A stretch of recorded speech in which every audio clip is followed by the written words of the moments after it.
Andrew Tate dropped the mic on this one. Let's talk about Mr. Kanye West's former brand, which he has now disassociated with him. Shout out to Kanye, Balenciaga.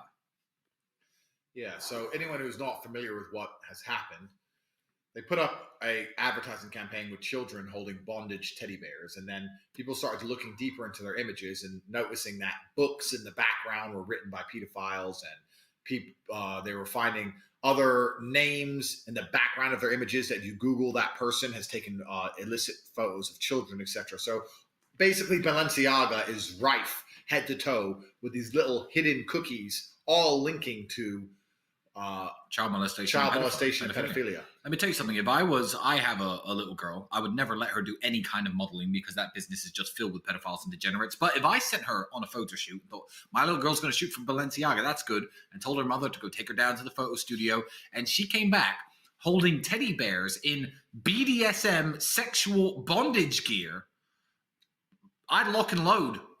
I don't think many people understand why this is happening. The chance of it being a coincidence, not just the child. You know, the thing is, I'm going to give Balenciaga the benefit of the doubt. A little girl holding a bondage teddy bear is distasteful and is clearly promoting pedophilia. But you could perhaps argue in a court of law that it was just, they weren't thinking and they didn't realize perhaps. But multiple campaigns having books written by people who were either making pedophilic content or arrested and charged for murder of a child or pedophilia. That is not a coincidence. You can't argue that away as oops. You can't argue that away as I wasn't thinking. You tried very hard. You can't argue that away. You've tried very hard to put in that many deliberate references to a particular mindset, which obviously the world finds repulsive.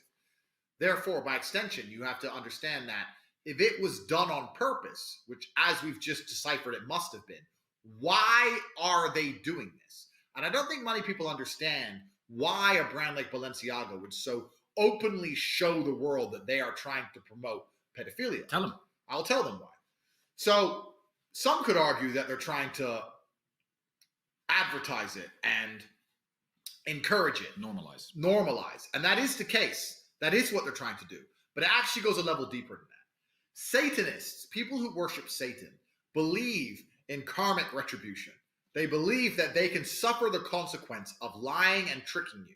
So the very simple premise is this. If I sell poison apples and I write apples and you come and eat one, I poisoned you.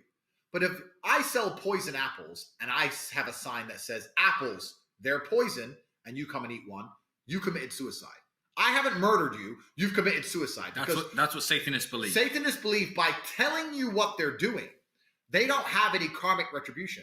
I'm not responsible for the consequence. I'm not responsible for all the negative fallout from my actions if they understood what I was doing and allowed me to do it. This is why they show you and tell you what they're doing. If I show you and tell you that we are pedophiles and you continue to buy our products, then you're supporting pedophilia. And you're obviously okay with us being pedophiles. If I do it hidden behind your back, then you can argue and say, I didn't know they were pedophiles. But by showing you, I've shown you I'm a pedophile. You still want to wear my t-shirt. So obviously what I'm doing is okay. And this karmic retribution model and the way that Satanists view the world, and when I say Satanists, I genuinely mean people who worship real Satan. The people who are in charge of these brands and in charge of the Western world and in charge of the Matrix genuinely worship Satan. When you understand the idea of karmic retribution, you can apply that to so many scenarios. They're doing this with everything. This Balenciaga thing is not just a messed up advertising campaign and stupid cookies and little hidden things. No, this is pedophiles telling you they're pedophiles. Genuinely in real time. And when they see you wearing their t-shirt, they're like, you know what? That guy supports me. So turn off the World Cup, burn your Balenciaga, do not shop there anymore. And shout out to Kanye for cutting ties with those people, because there's more to all of this than meets the eye. I'm telling you, the fact that Kanye, just before this stuff came out, cut all ties with the brand, I think Kanye knows a lot more than he lets on. He sees a lot more than a lot of people see. And shout out to him. He's back on Twitter, Andrew. Yeah, I heard he's back. So obviously Elon is here. And I kind of feel like there's a revolution going on. I feel like we're living in a time now where the revolution's coming because the pendulum's been swinging towards the darkness for so long. And finally, there's glimmers of hope. That was a little weird. That's